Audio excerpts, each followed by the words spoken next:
Hydrogen has potential to be an important source of energy in Japan's green sustainable future.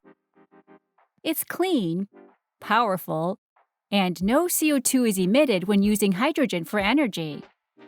And yet, it isn't currently used in many energy applications. Why? There are some challenging barriers to adopting hydrogen as a main source of energy. The first is producing usable hydrogen. Hydrogen is stored in other compounds like water and hydrocarbons, so it has to be extracted. The most common method of production is steam reforming.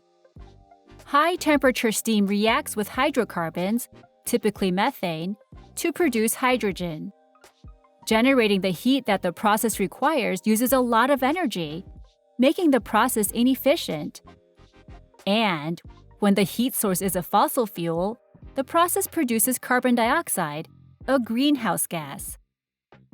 So, the energy consumed in steam reforming and the potential for greenhouse gas emissions offsets the benefits. There is another method of hydrogen production that is clean and sustainable: electrolysis.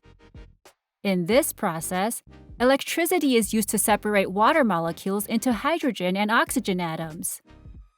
When the electricity comes from renewable energy sources like wind or solar, electrolysis does not result in any greenhouse emissions. Still, the energy input required for electrolysis makes it inefficient too. Hopefully, more efficient ways to produce hydrogen by electrolysis will be developed. But even if that happens, there's another hurdle: storing hydrogen. Hydrogen, as it is a gas, has very low density, so it must either be compressed and stored at an ultra-high pressure or liquefied.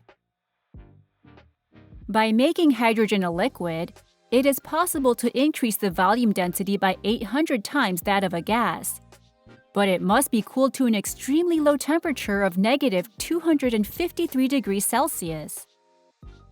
Either compressing or liquefying hydrogen to make it dense enough to store in tanks requires a lot of energy.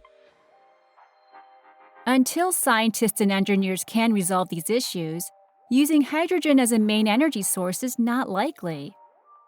But in order to realize a sustainable future, industry, academia, and government will continue to work together in Japan to improve hydrogen production and storage.